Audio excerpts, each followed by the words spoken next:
আসসালামু আলাইকুম গাইজ। আজকে আমরা কোথায় আসছি? আজকে আমরা আসছি মধুমতি সেতু টোল প্লাজা, মানে এটা কালনা সেতু বলা যায়। তো আজকে আমি দেখাবো নড়াইলের শহরের থেকে একটু বাইরে কালনা সেতু। তো চলেন শুরু করা যাক। আজকে একটু মনটা হালকা করতে বেরোয় পড়েছিলাম। কোনো প্ল্যান না, কোনো তাড়া না, শুধু একটা রাস্তা আর সামনে কালনা সেতু। দূর থেকেই সেতুটাকে আলাদা লাগছিল। আকাশটা পরিষ্কার, হালকা বাতাস। মনে হচ্ছিল আজকে সময়টা একটু থামিয়ে রাখা দরকার। সেতুর ওপর উঠতেই চারপাশটা যেন বদলে গেল। একদিকে নদী, অন্যদিকে দিগন্ত। এই জায়গাগুলো মানুষকে চুপ করিয়ে দেয়। এই মুহূর্তে কোনো কথা বলার দরকার হয় না। নিজের সঙ্গে নিজের কিছু কথা হয় শুধু।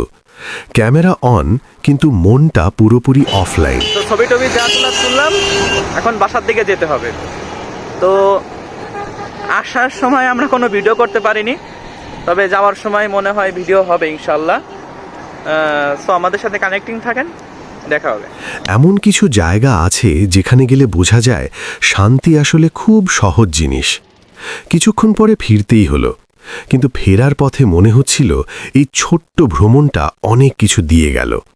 জীবন খুব দ্রুত ছুটে চলে, তাই মাঝে মাঝে এমন একটা সেতু দরকার যেখানে দাঁড়িয়ে নিজের দিকে একটু তাকানো যায়। সেতুটা পেছনে পড়ে রইল, আর আমি ধীরে ধীরে বাড়ির পথে। ফেরার সময়টাও কিন্তু কম সুন্দর না।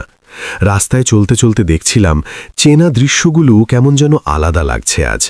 হাওয়ার শব্দ, চলার ছন্দ, সব কিছু মিলিয়ে মনটা বেশ শান্ত। এই সময়গুলো খুব বেশি কথা চায় না, শুধু চলতে থাকা আর ভাবতে থাকা।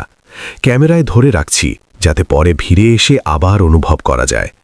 দিনটা শেষের দিকে যাচ্ছে, আর মনটা ভরে যাচ্ছে ছোট ছোট মুহূর্তে।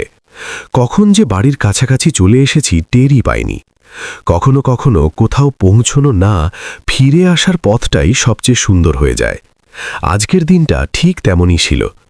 যদি এই ছোট্ট ভ্রমণটা তোমাদের ভালো লেগে থাকে, তাহলে একটা লাইক দিও, শেয়ার করে ছড়িয়ে দিও, আর এমন আরও ভিডিও পেতে সাবস্ক্রাইব করে বেল আইকনে ক্লিক করো। সাথেই থাকো সবসময়।